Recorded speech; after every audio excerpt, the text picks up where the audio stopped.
Awesome stuff happening. I am really impressed that the applicant numbers they're still staying high, Dale. I thought maybe there might have been a little bit of a drop off, but there's no slowing down. So applicants are still as high as they've ever been. Admissions are obviously changing all the time. But that little nugget that Alesha was talking about with maybe being added to the Common App, we might see applications go even higher, Dale. So I don't know. There's a lot of mystery, but it's been as competitive as ever to get into University of Texas. That's all I can say about that. And the thing about it is, technology really takes the barrier of entry out of the equation. Whenever you can create an application, go onto the Common Application and select 10 colleges and apply to like 10 colleges with one click of the button, you're going to have so many more students applying to colleges, and that's really going to drive up the competition. The more applications a university has, the lower the acceptance rate it's going to be. And so these popular big state flagship universities that are on and that are using the Common Application, yeah, of course, applications are going to skyrocket. Alesha, I know that we had several people that were emailing us questions before the webinar even started, right? We are, and I also wanted to say to everybody, tell us in the chat, tell us where you're from, what high school you or your student is representing, and then also throughout the entire presentation, feel free to type your questions into the chat and we will get to as many of them as we can. But yes, we did have a few in our registration. So let me, the first one is, hi John, I'm a sophomore at Bowie, and I was wondering, what is a good math to take for mechanical engineering? I'm in advanced pre-cal, and I'm going to take BC Cal, and then either MVC or AP Stats my senior year. What's your advice? Wow. What a loaded question. That is a lot. Okay, let's see if I can unpack that just a little bit. So first things first, congrats on being in such an advanced level of math. That is impressive, first and foremost, already being an advanced pre-cal. But, here's what I'll say. I think, what's really important, and keep it kind of on topic here, especially for applying to the University of Texas. These schools, these selective schools like UT, want to see you take the most rigorous classes that your schools have to offer, especially applying as an engineer. And so I love the track so far, right? A lot of the scholars that we work with, and then as just kind of a heads up there, the scholars being the students that we work with one-on-one and independently, a lot of our scholars will actually take both multivariable calculus as well as AP statistics in their senior year. But that always depends on the situation. So can't say for certain what you would want to do there. It really depends on, what your situation is, what your foreign languages look like. But I'd say on the right track so far, all that to say. So thanks for the question. I want to add, that's a really good answer because, a lot of the folks that we work with actually do go into mechanical engineering. And I know that at Bowie, that multivariable calculus is actually a newer class for that high school. And, it's important that students are looking at the resources and the offerings at their high school. And really, academic sequencing is important, mapping out a 4-year academic plan. And you're only responsible for taking advantage of the classes that are offered at your high school. So, but, it's a fact that multivariable calculus, post-cal class, incredibly rare to take. And even get to, not even a lot of high schools have that. It's going to be far more rigorous than an AP Stats class. That's just the fact. So, John, do we want to go ahead and get started with the presentation?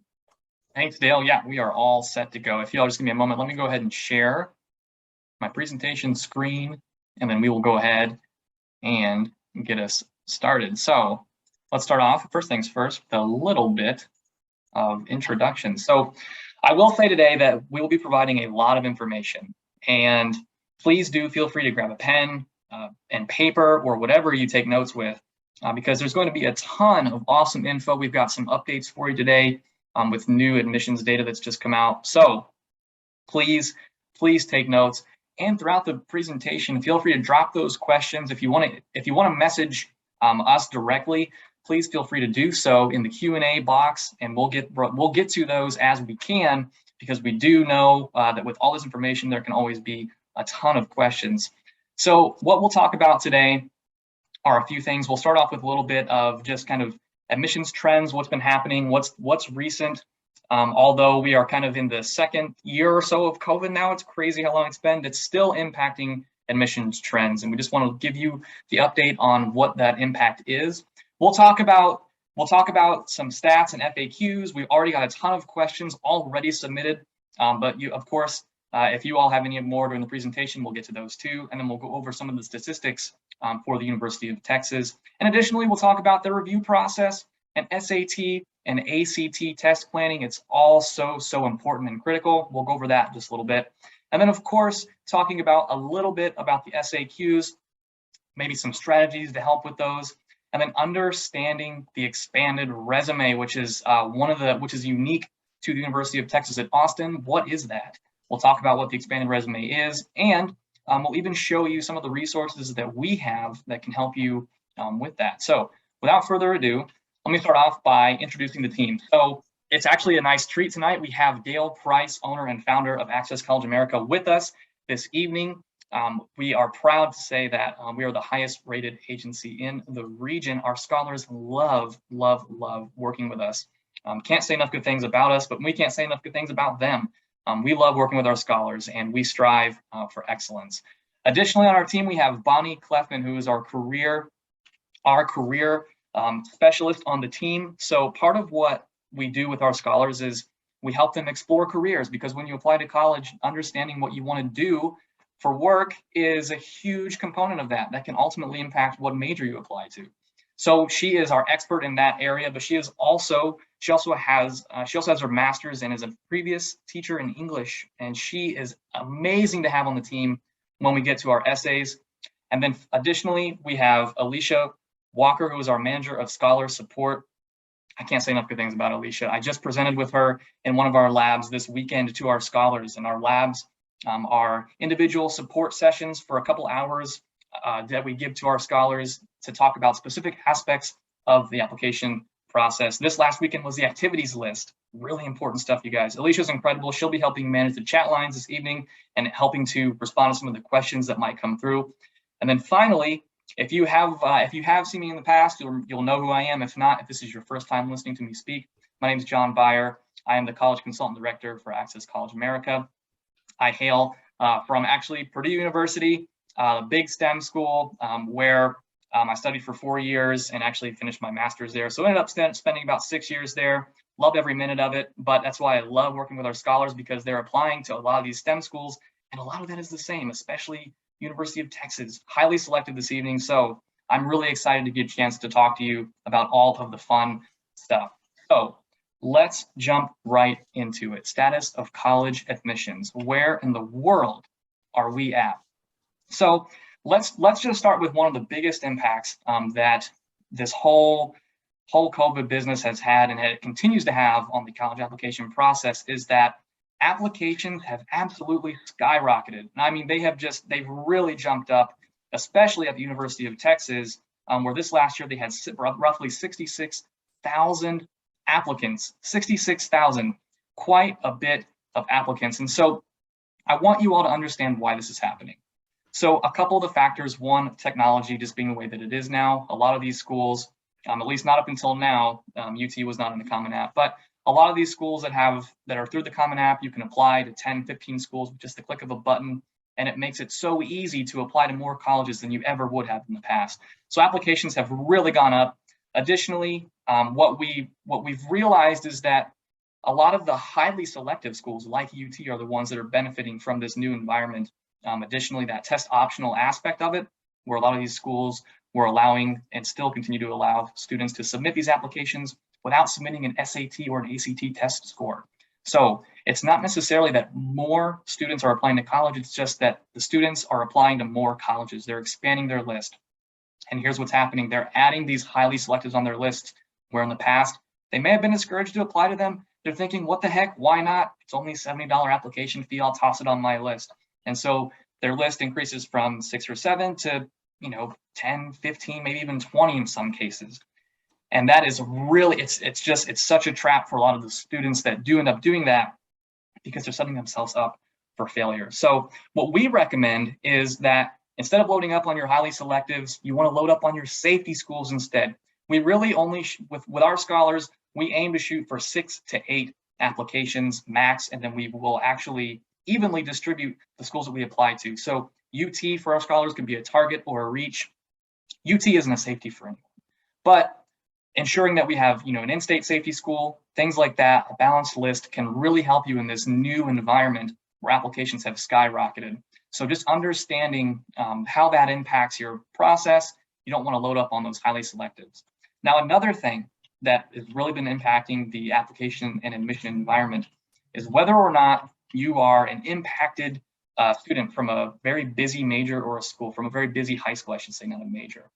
Our impacted students, majority applicant, what does that even mean? So the majority applicants are individuals who are classified as white, Asian American, or Indian American. You are overrepresented in the applicant pool. So what that means is that you having more representation in the application pool, it'll be more competitive for you as an applicant because you're coming from a very busy high school, meaning that it's a highly competitive and academic high school with a lot of the similar race backgrounds. There's just so many of you that are overrepresented in the pool. And I see Alesha has jumped on screen. Alesha, what have you got for me? Yeah, we've already got some questions coming in. So the question is, do AP courses affect your acceptance rate? And if so, how many AP courses are recommended? Next year, one of my sons will have either 2 or 3 AP courses that he's taking. Hey, wow, awesome question. Let's unpack that just a little bit. So regarding the AP courses, does it affect your admissions? How many should you take? Here's what and we alluded to this a little bit at the beginning of the presentation, but here's what we need to understand, especially for UT.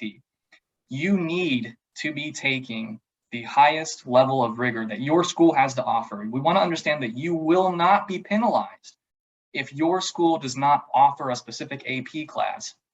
If you are a student who has the capability and can do well and demonstrate that you can do well in these types of classes, you need to be taking the AP classes that your school offers.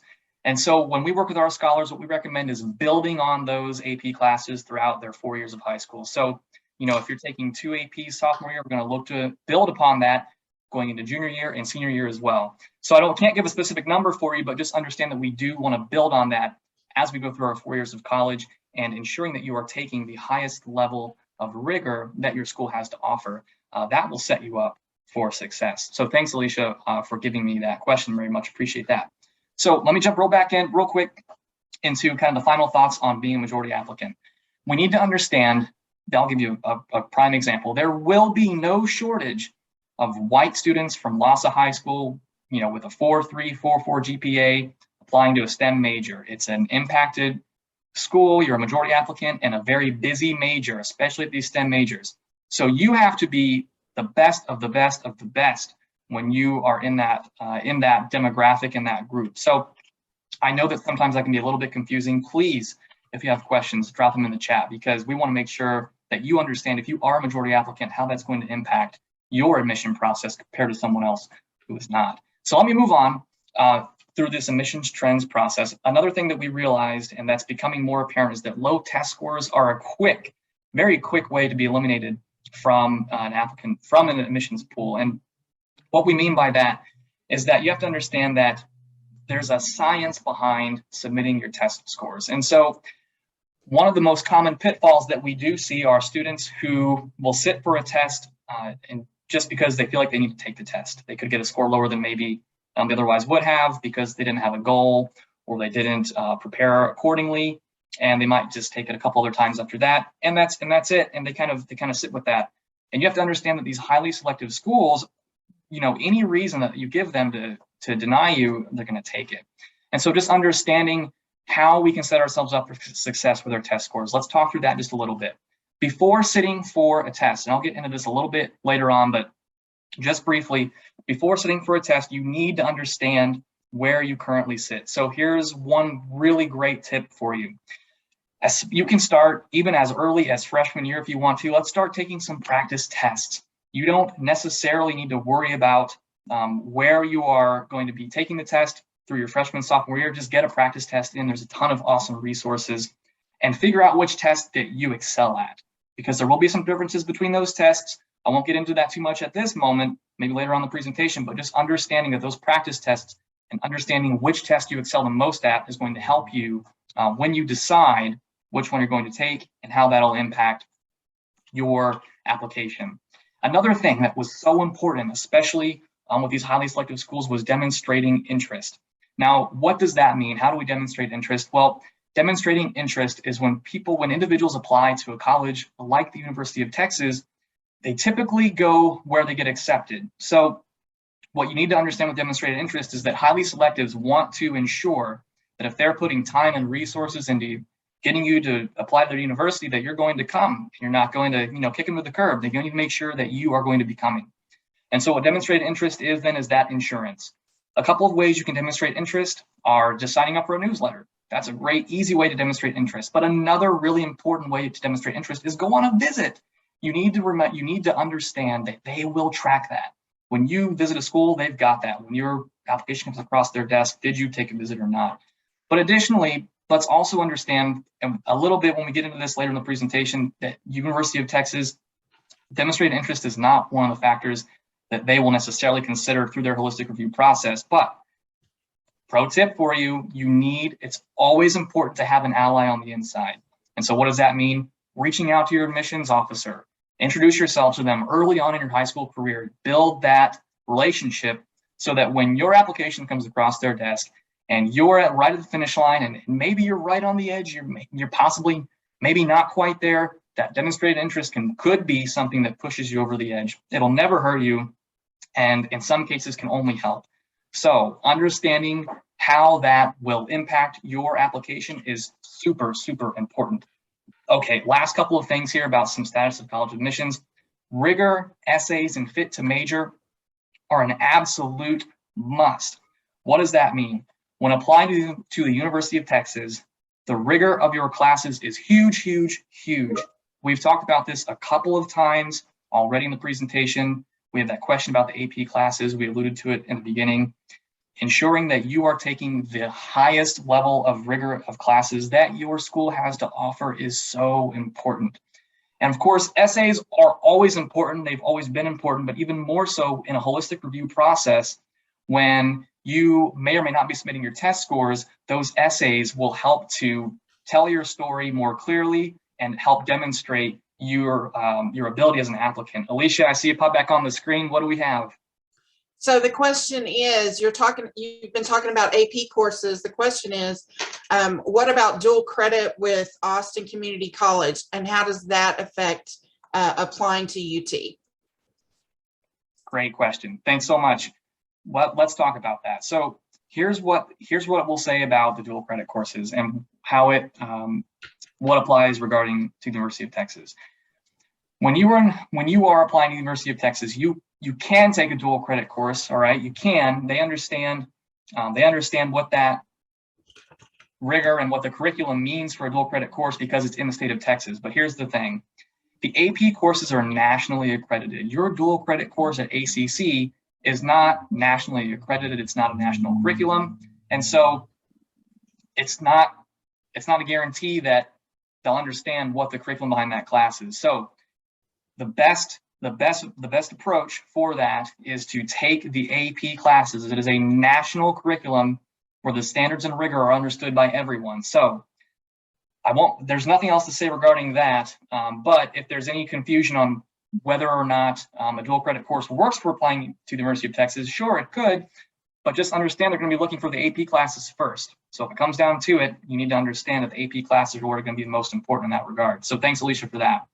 The last piece that I'll jump into on this is demonstrating fit to major. In this holistic review environment, do you read as a biomedical engineering major? Do you read as a business major? What's your experience? When you apply to the University of Texas, having some experience in the field that you're applying to is really, really important. A lot of that comes into play over the summer. A lot of that comes into play in your high school clubs and activities. and your volunteer experiences too. So understanding that when you are, of course, you want to do things that you enjoy. You want to make sure that you're involved in activities that you enjoy, and ideally you will enjoy the things that you want to study in school. So, get involved in some of those things that are going to help you demonstrate some fit to major so that you read as a computer science major. You have a GitHub, you've been involved in coding camps, so on and so forth. And I think it's really important that you take that into account when considering applying to the University of Texas. And then the last little piece there in this whole process, because admissions have gone up so much, it is critical to understand that at least at this point in time, what used to be safety schools in the past for a lot of students have shifted up to target schools, and what might have been target schools in the past have shifted up as reaches. So if in the past, the University of Texas, if you're a rock star student, you've got great scores, great rigor, great fit to major, maybe it was a target in the past, and now it could be a reach. It's just the nature of the environment that we're in, with applications being so high and the competitiveness just increasing every single year. Okay, so let's shift gears just a little bit, and let's talk about some of the Texas, just information about UT and some of the stats that I think are incredibly important. So some of the things that are really cool about the University of Texas is a public Ivy research institution. I won't read through all these word for word, but I'm just going to kind of go through a few. The fact that it's a public Ivy research institute is extremely incredible, and what it means is that your student will have it's going to get a near Ivy experience on this campus. But if your student is interested in research, many students will have that opportunity through their undergrad experience at University of Texas. So if you're one who's all about that, I think it's a huge bonus being in that environment and being able to study in that type of environment. But a couple of things that are really important here is that there are 17 different libraries, 13 colleges, and over 100 areas of study. Now, at face value, that might not mean a lot, right?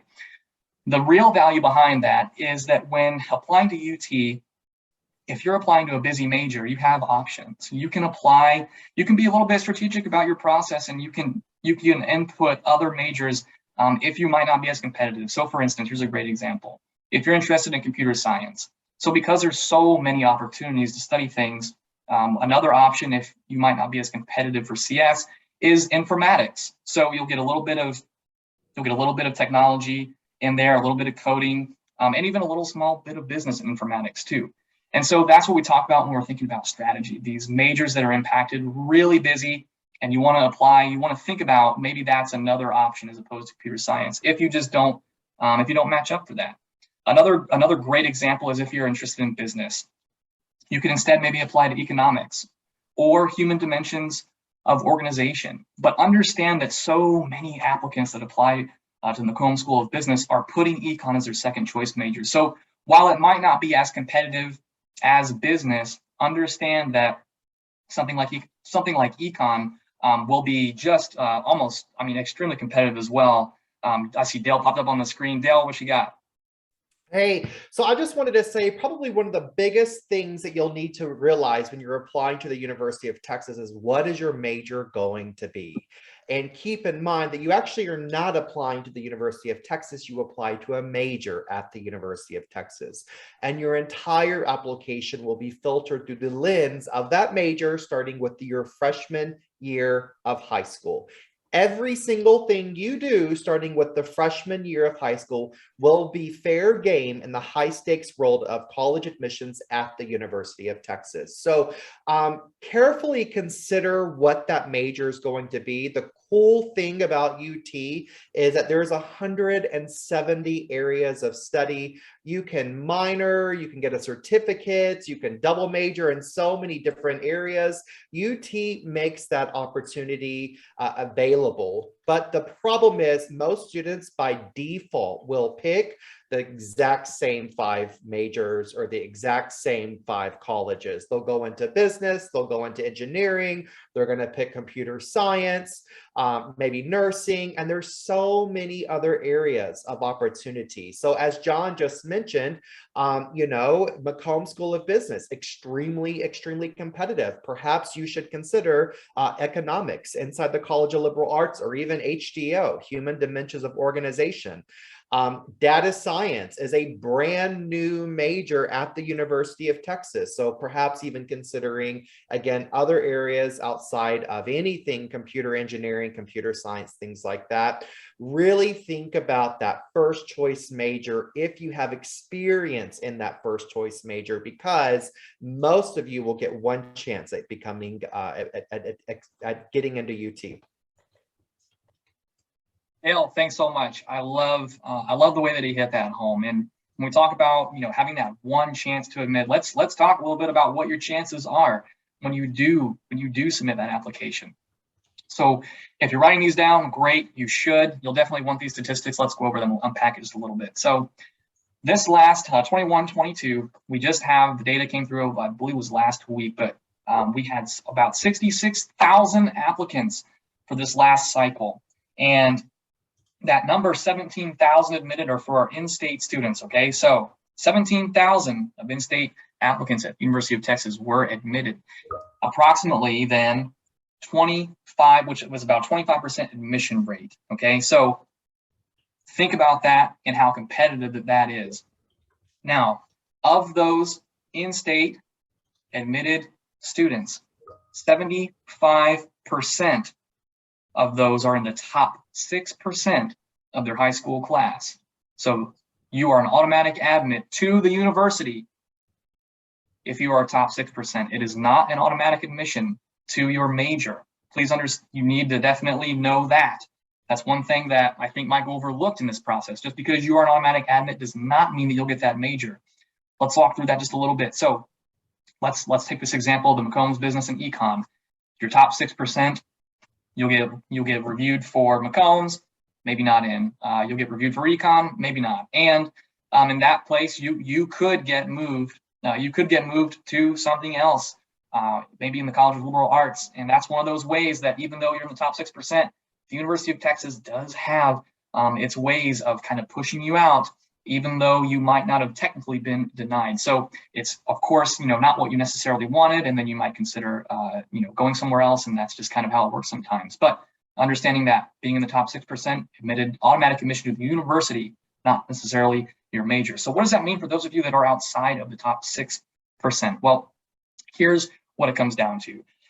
4,250 seats would have been left over for those outside the top 6%. What that comes down to then is that there is a roughly less than 10% admissions rate for those of you that are outside of the top 6% that are applying to the University of Texas. I know that might be new, that might be something you may have never heard before and a tough pill to swallow, but that is the admissions process sometimes. Sometimes we do have to swallow those tough pills. Now, does that mean that it's impossible to get in if you're outside of the top 6%? No, of course not. That's why we do all of the planning that we do. Starting from your freshman year, we're doing the 4-year academic sequencing planning to help set you up for success in the event that you're looking to get one of those 4,200 seats. We help you figure out what activities to be involved in and how to demonstrate that fit to major. So important, especially if you're in that group. So a couple other things that I think are really important to note, though, even though that might be a little bit stringent, it's the Hunger Games, you guys, to apply to the University of Texas. I'm telling you what.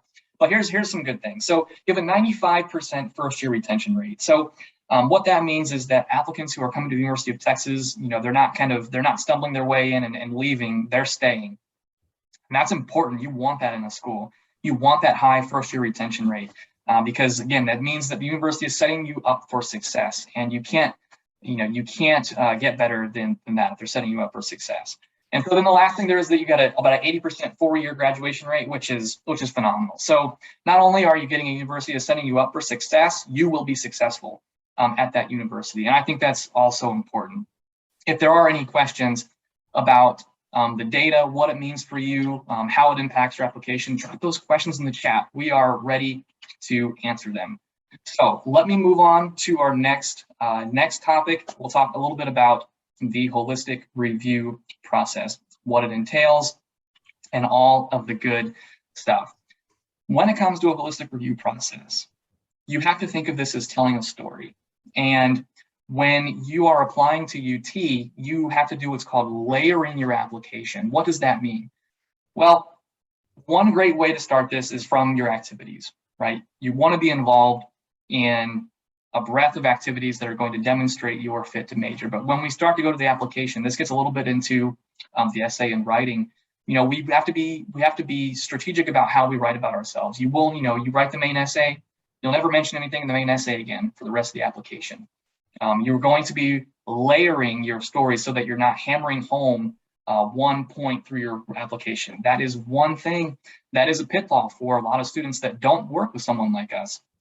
They'll hammer home one point thinking that's the main thing that they need to do to get in. They need to demonstrate I am this and I've done that, and here's the couple things that I did. And in reality, it's a layering. We want to tell a different part of the story throughout that process. Your admissions officer will read thousands of these applications. They need to see something new every time that they turn the page. So that's what you want to understand about the audience. They are an admissions counselor, and they've seen thousands of these. So hammering home the one point is not going to do you any favors in that holistic review process. A couple of things that we want to think about too is when you are planning and mapping out, make sure you map out the insights and moments of the reflections that you have been involved in to help you layer that process. So Alesha, welcome back. What do we have? Well, I just wanted to speak to how do we work with our scholars as far as helping them to layer those applications. Well, we extensively have something unique to us, and that is the labs that you mentioned earlier. But I wanted to be specific to say we have a lab for activities, your top 10 activities list. We have a lab for the main essay. These labs are typically 2 hours or more that we're working directly. And then we have one-on-one in addition to in addition to the students meeting with consultants like you and Dale and Bonnie. They also meet with specialists. I'm an essay specialist. I've been working with scholarships and essays nationwide for almost 30 years. And so this is actually my favorite time of the year. I love this time of the year. But we also have just the basic how to complete the Common App. That's another lab. And then the short answer questions, which we know are all too important. The 4 short answer questions that you're going to answer for UT.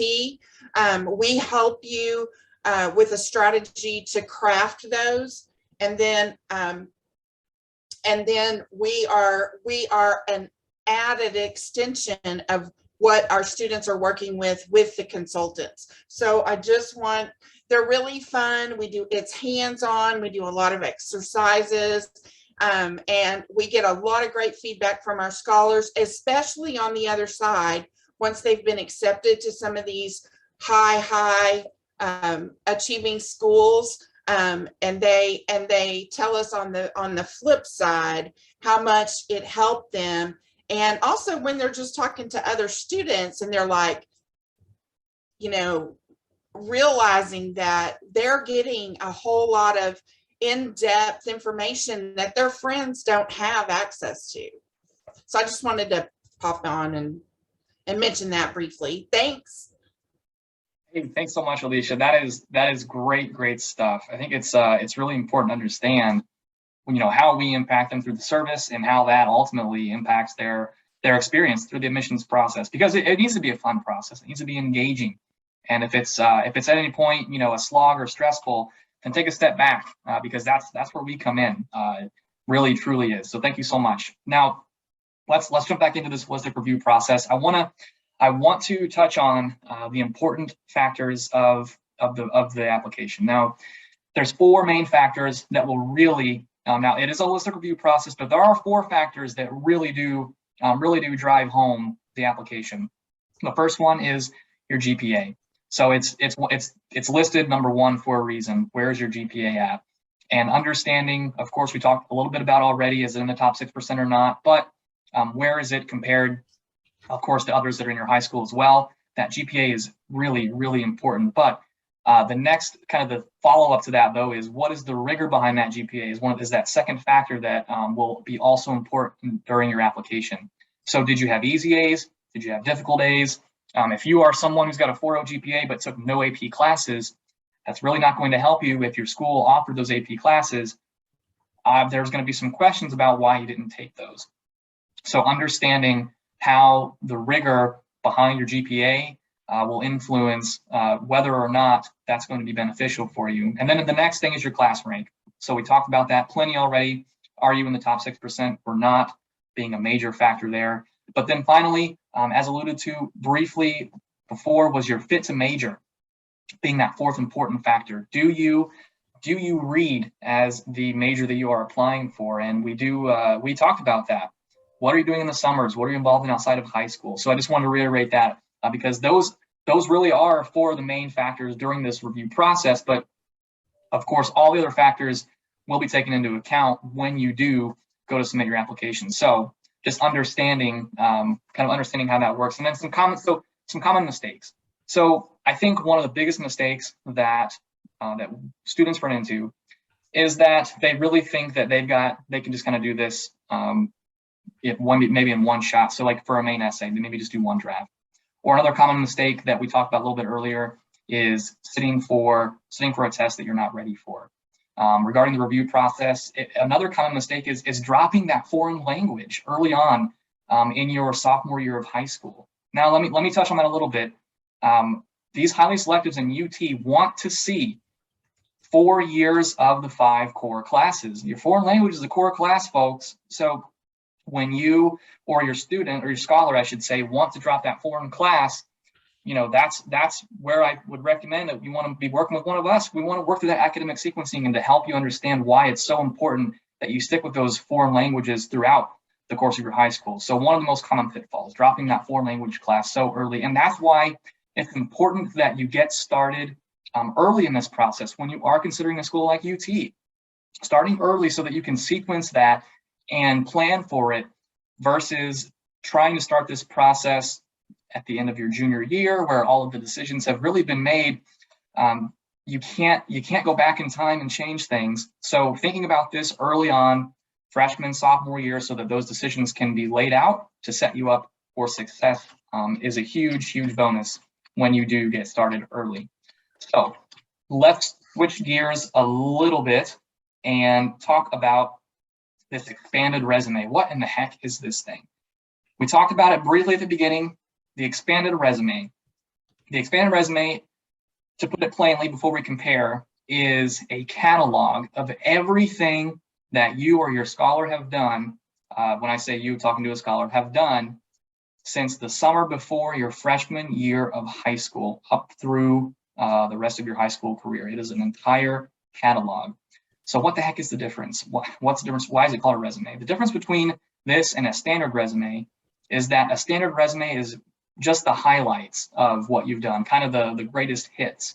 And the length is also a difference too. So a standard resume, a couple pages, 1 to 2 pages. Your expanded resume, anywhere from 3 to 5 pages for the expanded resume. Again, it is a full catalog, everyone. And in fact, we actually have really awesome tools. In fact, we have a template to actually work with you when you work with us. I'll tell you what. So Dale, not to put you on the spot, I'm just so real quick, I don't know, I'm gonna try and work on getting this up. If you've got quick access to this, I would love for you to pull this up, but if I need to, just let me know. I'm happy to pull it up on my end. Yeah, and I'll go, if you want to go ahead and pull it up or I can go ahead and pull it up on my side, but I was just leaving a message for everybody that if you do follow Access College America on your social media outlets, we'll actually send you a copy of our expanded resume template. I'm going to go ahead and do a quick screen share right now. I just pulled it up. I think I just pulled it up.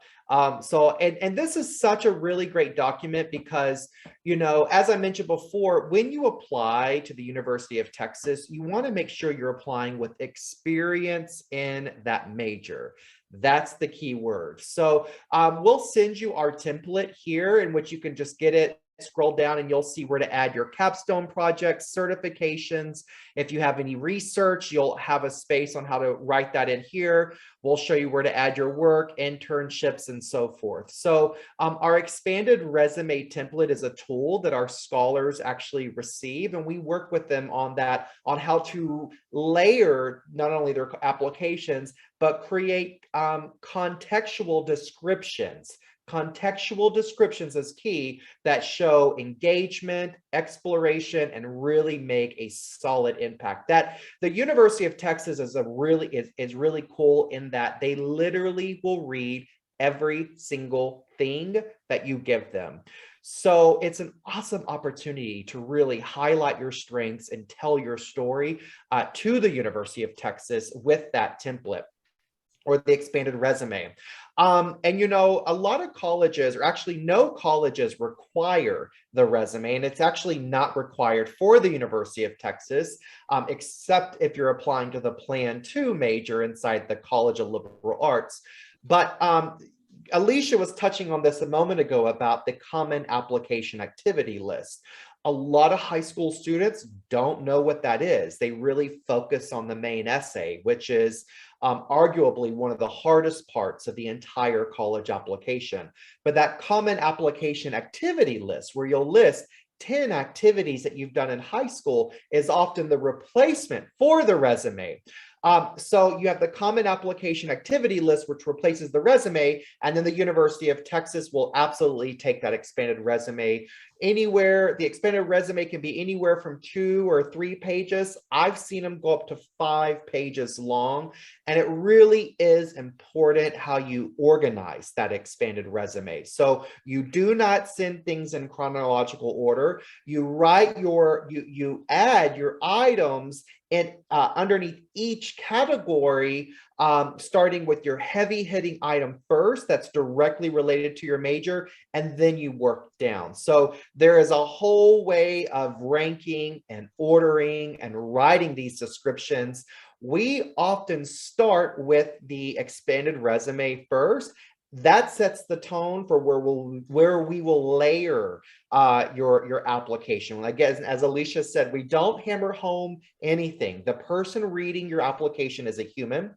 They're going to read 50 to 100 plus applications in a day. You have about 7 minutes with the person reading your college application.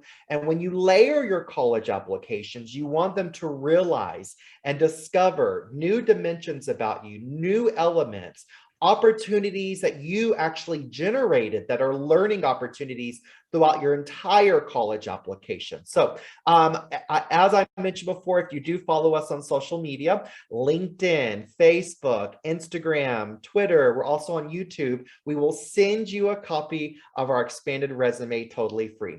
And hey, Alesha.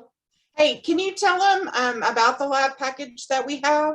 Yes. So a lot of our families have been through the application process before, and they don't really need a personal guide. But our labs are incredibly popular. They're not available to the public. And we do have a lab package. I think it's like $12.50. And you do get access to all 6 of our labs. That is over 10 hours of college planning, in which you'll get to attend the main essay lab, the short answer question lab, the application lab, the common application activities list lab. We have a lab for career exploration and college research. And it's just a lot of fun. Our scholars love it. It's unique to us. And if you do work with us, these labs really do complement the one-on-one coaching that our scholars get. It's one of the reasons why we really do love the fact that our scholars are getting great results. So you can definitely inquire about that later. John? Awesome. That was great. Love that. I hope that I couldn't have said it better myself. So if you have any questions about that expanded resume, feel free to drop them in the chat. We're on it all night. Let me go ahead and reshare the screen. We'll jump back into the presentation here, and we are going to talk a little bit about the test optional environment that UT currently is still in at this point in time, and just understanding how that impacts which tests you're going to take and your strategy regarding that as well. So first questions first, I'll kind of go right off that first one. Which is better to take, SAT or the ACT in this test optional environment? Well, it's a bit of a loaded question, bit of a trick question. Here's why. The test environment at UT is actually test agnostic, meaning that they'll take either the ACT or the SAT. That means that you have all of the power in your hands to decide which test you want to take. We talked about this a little bit earlier. Let me go into in depth a little more now regarding how you can figure out which one works best for you. All of that starts your freshman year when you can start taking some practice. You don't necessarily need to prepare your freshman year, just take a practice test. Let's get a baseline and see where we're at. Understanding what your strengths and weaknesses are in your freshman year is a great way to help you prepare going into your sophomore year when you do start coming up with a preparation plan for those tests. So take a few practice tests, see where you're at, understand what the strengths and weaknesses are, and then going into your sophomore year, start thinking about a plan, a study plan, but take those practice tests, understanding where you demonstrate the most strength, and then, and only then, once you've figured out which test you're stronger in, before you even think about studying to take the test, we're going to find out what our goal is. So in this test optional environment, what's your goal? So how do we even understand what the goal is? Well, there's actually a really easy way to figure out what a goal is, especially at the University of Texas. If you are applying for a STEM-based major, anything relating to that, you're definitely going to want to shoot for a 75th percentile. And how do we find this information? Where on earth can I know what this is? Well, you have the right to know, and the schools actually provide that information for you. It is in the Common Data Set. So the CDS, section C9, you will be able to figure out what score is in the 75th percentile for your school, as well as the 25th percentile. And I can tell you right now, just this last cycle, 75th percentile, if you want to write this number down, was 1480 for the University of Texas. And so if you are a majority applicant applying from that busy high school, you're applying to that STEM major, that 75th percentile could very likely be a minimum for you. And that's just for general admittance. That doesn't, we don't have the data for a specific major, but it's almost a guarantee that those engineering majors like biomedical engineering, which is routinely one of the most competitive majors at UT, that you'll likely want to be shooting higher than that, maybe even 15, 20 plus when you are preparing for your tests. Now, a common question that is always asked is, okay, so what if I don't submit my test scores? Well, let's talk about it while we still have the option to do that. If you don't decide to submit your test score, here's what happens. If you take all of the components of your application into account, you think about it like the legs of a chair, a multi-leg chair. You've got a leg for your GPA, a leg for your rigor, a leg for your class rank, fit to major, essays, activities, and test scores. Not in any specific order, but you get the idea. You take a leg out and the chair doesn't fall apart, but there's much more weight that's going to be put on those chairs. So if you are someone who doesn't want to submit their test score, you will want to still read like someone who would hit a 1520 on their SAT, even if you don't necessarily hit it. So you still want to have the GPA of someone who would be that competitive. You would still want to have the rigor, the activities, so on and so forth. You get the idea. So understand then that if you decide not to submit your test score, you still got to be just as strong of an applicant in that regard. All right, Dale, jumping back in, what's up? Hey, so I saw a question come through about taking the exam a number of times. I think there was some family that posted, is it okay to take the SAT 4 times that their kid was going to take it? What do you think about that?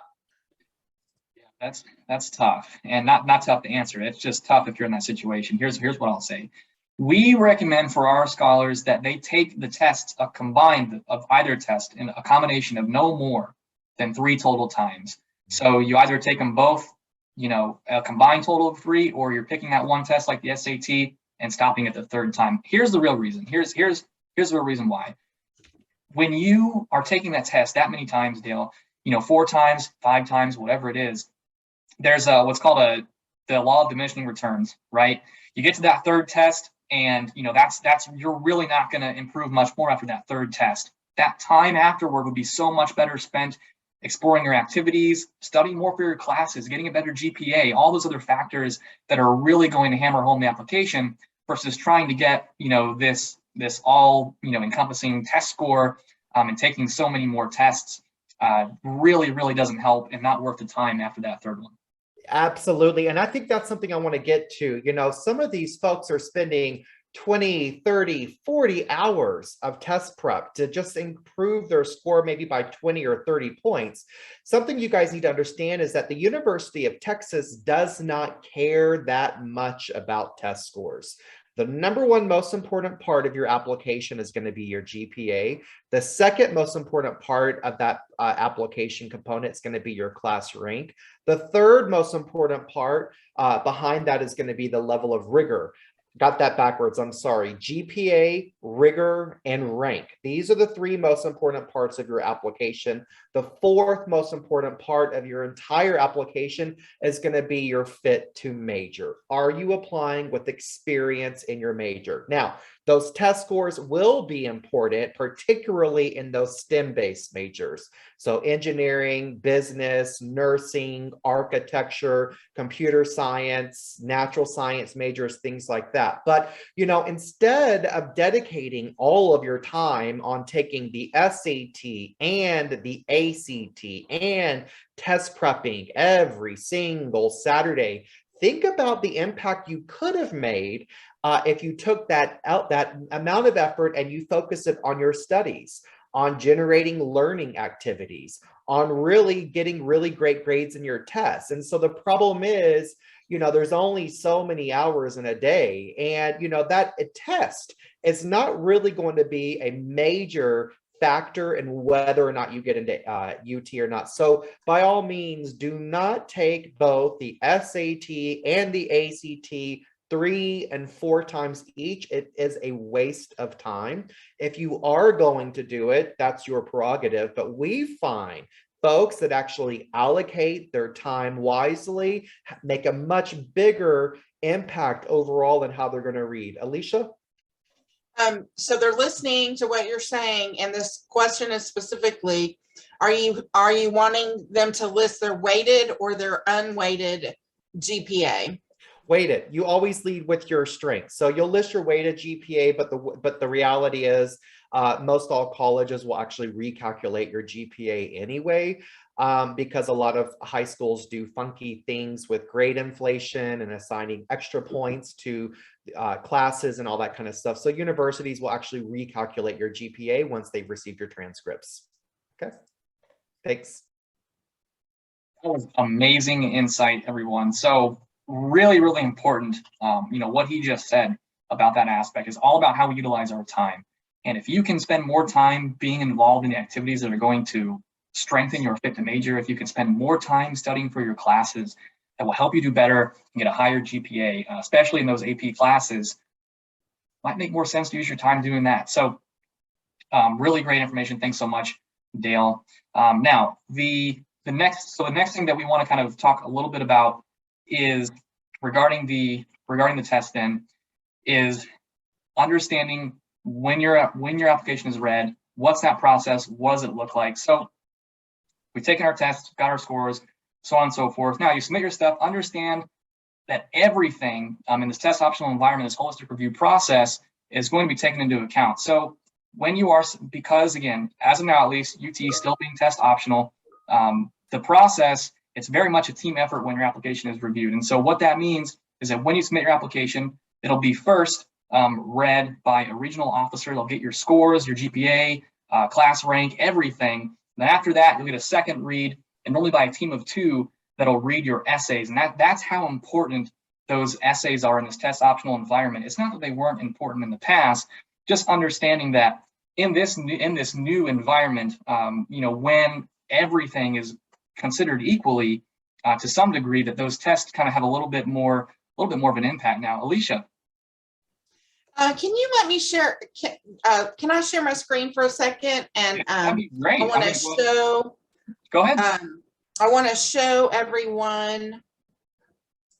If you're wanting more information or you're wanting to know how to set up a time to talk with Dale, a consultation, you're going to come to our accesscollegeamerica.org, and I'll drop that again in the chat. And then you're going to come over here to services, and you're going to schedule a session. I'm going to click on that. And then you're going to come down here, and the very first thing you're going to see is consultation request. And you're going to click there. and you're going to choose Dale for that consultation. And you'll see when he's available. So I just wanted to pop in and show you how easy that is. When you're on the website, you can ask a question over here. So it's not hard to find us. And a lot of the questions that you guys are asking today are great questions, but they're the types of questions that the consultants are going to go one-on-one in their sessions with the students. So we can't answer a lot of totally specific questions in a webinar like this in an hour, but we'd love to have you and have your student as part of the ACA family. Hey, Alesha, how do you find our webinar schedule? The webinar schedule is over here in under services. You're going to go down to the bottom to attend a webinar and click on that. And then you're going to be able to scroll down and see all the different webinars that are coming up. So tonight was University of Texas at Austin, applying to UT. Then we're going to be having College Planning 101 on April the 20th and award-winning essays on the 23rd. And we try to stay about a month ahead. So you can scroll down and you can see all the way into May. And I just want to point out in the chat box, there's several links coming through. These are for events that are in person also. So I just put in the chat box a link for the in-person College Planning 101 event coming through at More Than a Teacher. They're hosting us. So make sure you do click on that event as well. Plus, Alesha's put a lot of resources in the link as well. And we're also hosting a taco brunch. This will be in Flores Mexican Restaurant on Saturday, June the 25th from 11 to 1. So we're inviting everybody out for tacos. You can meet Access College America in person. And then, like I said, you can register. The link is in the chat box. So make sure that you're staying connected through our webinars. You attend our in-person workshops, and hey, join us for tacos. Okay. All right, John. Hey, awesome. Thanks, Alesha. Thanks, Dale. Really appreciate the info. Let me go ahead and get into, I wanted to get into the short answer questions just a little bit for everyone. And let me go ahead and reshare just so you can kind of see what the short answer questions were. The previous cycle, the last two cycles actually is what the short answer questions have looked like so that you can understand how this works out. So as of now, we've got 4 short answer questions for the University of Texas. We will soon know if these are the same ones for this upcoming application cycle. Now, what we actually have, we can't go into it too much right now. We have a ton of extra. We have award-winning essays, a whole webinar. We have labs that are exclusive for our scholars to help through these. But here's what we'll do, just briefly to talk about some of these. So the first one, just kind of briefly, the first question when you're asked, why are you interested in a specific major that you indicated as your first choice for UT? You'll get this question from almost every school you apply to. When you answer this question, the strategic way to go about that are to consider a few things. You want to consider, where were you when you first discovered you had this passion for your major? And now here's the thing though, to try and incorporate all this into the 250, 300 words, that's the challenge. And that's where the planning really comes in. So consider where you were when you first discovered you had this epiphany that I wanted to work in computer science or computer design or software engineering, so on and so forth. The next thing is, what did you do with that level of curiosity when you answered this question? What did you get involved in? How did you learn more? What did you do to satiate that appetite, that curiosity? What did you do for that? And then finally, why University of Texas? One of the key things that I think is missed often in this question is a specific aspect about the university that is not included. So it reads as something that you could have written for anywhere else. This answer should read as you could have only written for the University of Texas. What is an aspect of this university that only applies to this school? So keeping those 3 aspects in mind for that question will go a long way. And so another great, I won't jump through all these, but we'll jump to maybe the third one here. The core purpose of the University of Texas to transform lives. for the benefit of society. Please share how you believe your experience at UT will prepare you to change the world. I cannot tell you how often students stumble on this question. And what we work with our scholars through this is understanding that it's not necessarily about this, changing the world aspect. We help them break it down to a more, I would say, a more concrete level than just kind of as expansive as changing the world.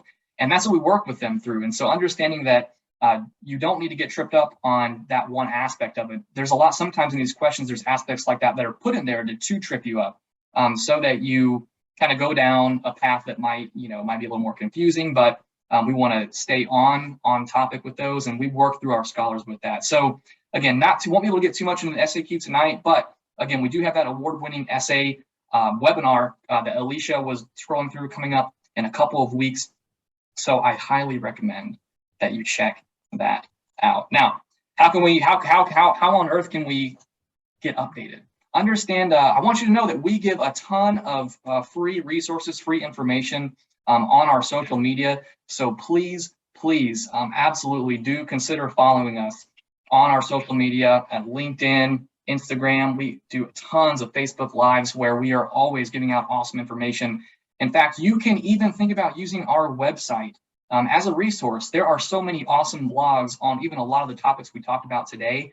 Go to the website, check out the blogs, check out the archived webinars. There is a ton of great information there. Alesha, what do you got?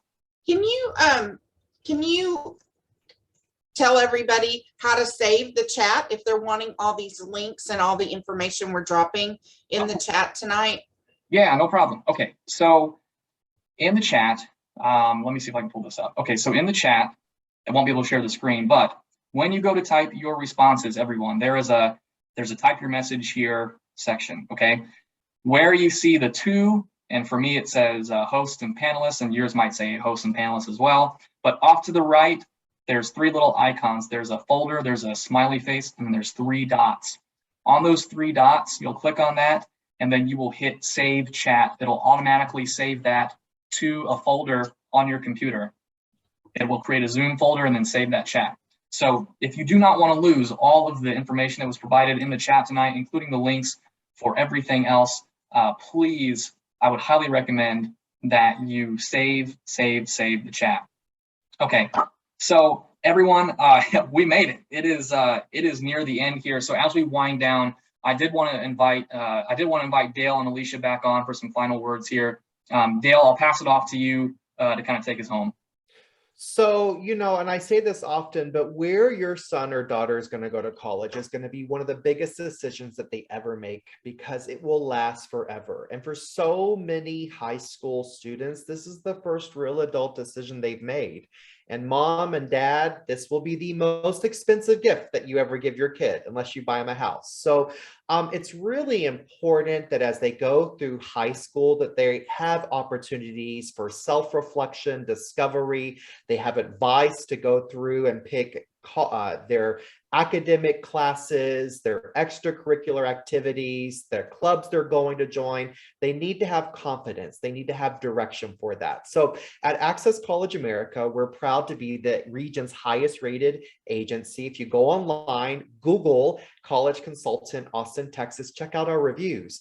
We want you to stay connected with the company. Make sure that you go and you attend multiple webinars. If you're interested in being one of our scholars, we do have a limited intake. John's only going to work with around 25 scholars per grade. So if you are a junior class of 2023, he's got less than 25 spots right now available. I can tell you that for a fact. Same thing with Bonnie. So definitely schedule a consultation to learn more about services. You can do that with me. We start working with incoming freshmen. One of the questions I get asked all the time is, when is a good time to start planning for college? You will get a different answer based on who you ask. It really comes down to the runway and where you're wanting to land your airplane. If you are wanting to apply to highly selective colleges and universities, flagship institutions like the University of Texas, realize what you do starting as an incoming freshman will be part of your college application.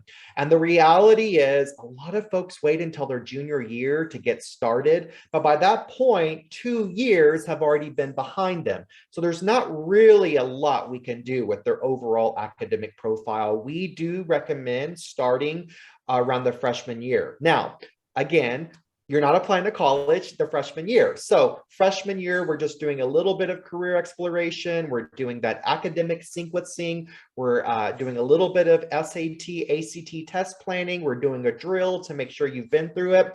And we're making sure that your summers are mapped out. So we don't really meet that much the first 2 years of high school. We're just laying out the fundamentals. So, but if we lay out the fundamentals, we can really pick up the pace and we can cast a wide net for that junior year. I'm proud of the company that we have. I love having Alesha on staff too.